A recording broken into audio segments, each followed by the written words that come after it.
Hello and welcome to KennyRoy.com. I'm Kenny Roy. This is the Ask Videomail for the week of April 29th, 2013. Welcome to the site to the new members, and welcome back to you old members. The Ask Videomail is your chance to get your question in character animation or performance answered in a video just like this one, but I need your question if I'm going to answer it. So please send your questions to webmaster@kennyroy.com. I go through all the questions and I answer the ones that I think will help the most people. There's no such thing as a stupid question, and it is the best way to get the most out of the site. You can even send me your Maya file. I got a cool couple of Ask Videomail questions complete with the Maya files recently, so I'm probably going to be answering those in the coming weeks, which is very exciting, but I have to make sure that I know what's going on and I have a good answer for all the questions that come into me for the Ask Videomail, so look out for those. Those are going to be fun. If you are on a trial, you can ask a question on the Ask Videomail, and I might answer it, so that would be a great turn of events, wouldn't it, if you were on a trial and you got your question answered in a video just like this one?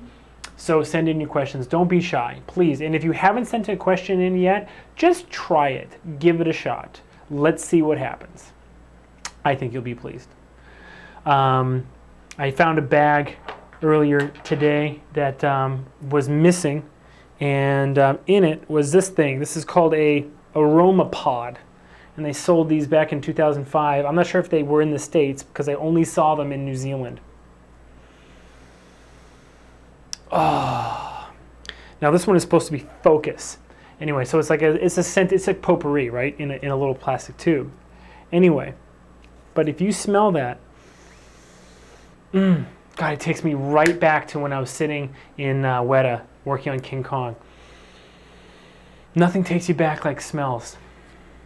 Nothing in the world takes you back like a smell, does it? Isn't that amazing?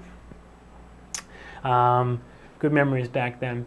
Anyway, so collabs also very exciting. I have one more on site here in Los Angeles in my studio, Arconics, and 4 more online positions available, spots open. And once those are filled up, then we are totally filled up. So 1 more on site, 4 more online.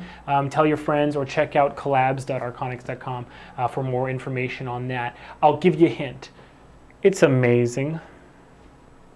You want to be a part of it. We're doing something crazy here. We're trying to change the business, and I think it's going to work. Everyone that I've told about it has said that it's going to work. And I'm not just talking about animators. I'm talking about some serious people. Okay, some serious production players here. So I guess we should jump into the question. I just want to mention one more time, because they're being so good to me, CG Spectrum. They are offering some really awesome online training. Basically, their Rent a Mentor program is a fantastic resource for people who want to have somebody who work closely with them. And if you're finishing up your demo reel, or if you just want an extra boost and you are maybe even enrolled in another school, that's a fantastic program, and it's very affordable for the amount of attention that you get. It's great. And they have their own online courses as well. And they're great guys. So check out CG Spectrum. Their ads are on the top and the right side of our webpage here. Exciting stuff. So let's jump into the question. This is a very personal question. Something happened to me very recently that made me want to pick this one for today. So let's take a look.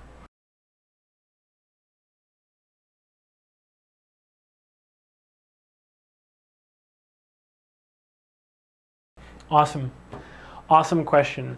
Up until a week ago, I probably would have told you the exact same thing that I've been saying for years, which is that, don't worry about your resume. The reel is 99% of it, and the other 1% is like who you know. If you know somebody there who's working already who can vouch for you, they'll ask around, does anybody know this guy or this girl? That kind of thing. But if your reel's not good enough, they won't even ask around. So it's like 99% your reel. That's what I would have said up until a week ago. But this has inspired me to tell you a story. A story about how I was hired at Weta, which I only learned last week. So buckle in. get yourself a cup of hot cocoa, because here we go. So the year was 2004. I had just finished at Rhythm and Hues, and there was a huge, we called it basically the echo of 9/11, because all the things that were going to go into production that got canned or canceled after 9/11 only have VFX that are going to go into production or get done in the years, 2 or 3 years following. So it was the very end of 2001 when 9/11 happened. So things started getting canceled, beginning to mid 2002, which means beginning of 2004 was the last projects that were probably already greenlit and paid for. And then there was a huge long summer. A lot of people remember that summer. It was very slow. R&H laid off, myself included, like 70% of the people there. And they had just a couple very slow burn projects to keep people on, who they really needed to hold on to, like their pipeline people and their supervising animators and that kind of thing. Sony, Rhythm and Hues, DD, and Weta were all bidding for Lion, the Witch, and the Wardrobe, which R&H won, but then the package was split up among a lot of studios as well, like it always is. So it was like a bidding war, and that's fine. But at any rate, I was working on my animation during that summer, and also, believe it or not, I was pro gaming. Because I was extremely interested in gaming, and I did a ton of first-person shooter tournaments and stuff like that, and I actually got onto a team and won some money. Isn't that crazy? But that was during the summer. So we go into fall, and I start applying around, and I didn't hear back from anybody. Except Weta. I heard from them in end of October, and by November, it was very quick. By November, like 2 weeks later, we had a signed deal memo, and I had bought my plane ticket to New Zealand, and I spent all 2005 there. Little did I know that there was something going on pretty interesting behind the scenes at Weta. So let me tell you the story of how I was hired. I had a few projects, of course, under my belt, and I had been at some big places like ILM and R&H before I even applied to Weta. I'd also worked on some smaller projects. I'd worked on some indie video games, some web projects, a couple of feature films in the digital art department, which was like coming up with, graphics and crappy stuff like that, and some commercials and ride films, that kind of thing, but at boutique studios and that all that stuff. The primary piece, though, on my demo reel was a personal piece. Interestingly enough, I had my shots from Scooby-Doo and from Garfield. I had some of my other stuff, my commercial work, but actually the thing that was up front was my personal project, which was, it was supposed to be this guy that lands on this planet that's very, very, very small. In fact, it's so small that you can see the curve of the horizon, and there's just one other thing on this planet, and it's like this evil kind of like space monster kind of thing, and he has to try to get away from it. And so I was working on this project, and I put the shots that I thought were finished on my reel, and I designed and modeled and rigged and animated these characters. And back then, this was in 3D Studio Max. So it was actually kind of rudimentary, but I put a lot of thought and a lot of heart into this piece. Well, I also had a huge amount of interest in performing. I had been a part of a lot of improv troupes and theater groups, and I also went to school for illustration. So I was I took a couple of workshops in figure drawing, and I was pretty active in art as well. Okay. So it was very surprising to me when I heard back from Weta about, days after I submitted my application. Days. And we had a signed deal in 2 weeks. Well, I had lunch with my animation director last week, and he told me that, so I sat there and I asked him, like, hey, do you have, just by the way, do you have any idea why I was hired? Like, I'm not sure how much you were part of my hiring, but like, can you tell me? And he said, oh, I was directly responsible for hiring you. I hired you. I said, can you tell me why? Just why? So I'm sure there was so many people applying. It had been long since announced, months before I applied, that they were going to do King Kong.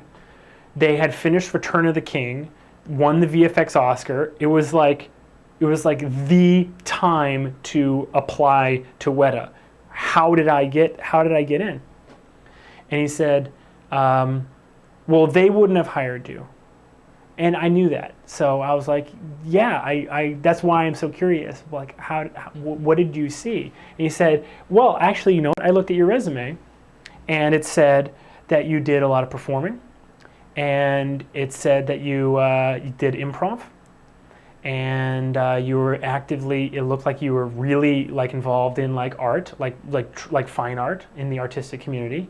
And I didn't want like another clone. I didn't want, especially it was really bad at that time, and this is something that I didn't realize was bad about it being the, after Weta won the Oscar and had announced this gigantic project and whatever, but he goes on and he says it was really, really tough because there were so many people that wanted to just, they were like Lord of the Ring fanboys, but like extreme fanboys, and they were just like everything about Weta and Lord of the Rings and Return of the King, and like their demo reels were filled with like trolls and orcs and blah blah blah, like all this stuff, right? And like I just didn't want, like we could hire a couple more people, and I just thought to myself, you know what? If this guy can contribute a little bit to the energy of this company, if this guy can be, I'm interested in his performance and that he goes out there and he does it, and I just want that energy. I want that youthful, I was younger then, I want that youthful energy, I want that here. And I said, wow, man, that's crazy that you did that. And I didn't think, and it's true, and I still don't think that very many companies or even people consider that, but there's always a chance that they do. There's always a chance that they are that kind of person, the same kind of person that hired me. So, in summary, my last piece of advice for you, if you are applying to these companies, is well, it might be a little bit too late to cultivate these things, really right now, but it would be to present yourself probably in your resume, and I'll tell you the very last piece of the story in a second, to present yourself as the most broadly artistically inclined person as possible. Not just the kind of person that is going to, wait, all night in the freezing cold to shake Eric Goldberg's hand and then like never wash your hand, for a week, and you rewatch Bambi and Snow White, 10 times a year, and know every line and all that kind of stuff. That is not actually who they're looking for. At the larger places, I should caveat this. At the larger places, they still are looking for well-rounded candidates who have a life, who have interests, and are going to contribute something other than what they have an abundance of. They have the best animators at Pixar. What can you contribute? All right? Can you play the bagpipe? Are you into it? Are you like really into it? Do you design and build water slides? for your kids on weekends and build them for the neighborhood? Are you a amateur ham radio operator? Do you do voices? Do you know how to do construction and work on your house? Is that one of your hobbies?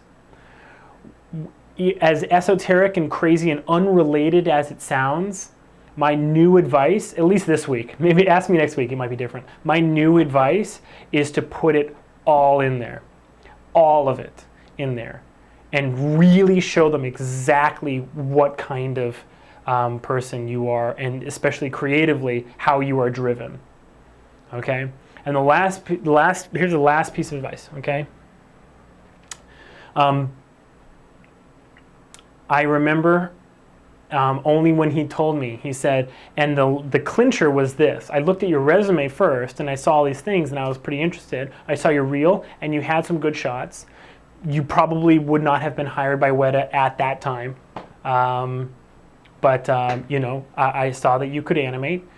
And then I watched the end of your reel, and you actually put, I don't know why, I don't know who told you to do this, but you put your improv performance of you being attacked by an invisible bee on there. And I laughed and laughed and laughed at it. I thought it was brilliant. And that was the clincher. So anyway, if you're wondering what he's talking about, if you go to YouTube and you search for Kenny Roy and B-E-E, you'll see what he's talking about. And it's an improv performance that I did in Hollywood back in 2002 or 3. And I didn't even remember I did this, but I actually put it on my demo reel. I had all my shots, and then it faded to black, and then I put this at the end. Who would have thought to do that? I don't know. It was a crazy gamble, but it paid off. So that's my advice.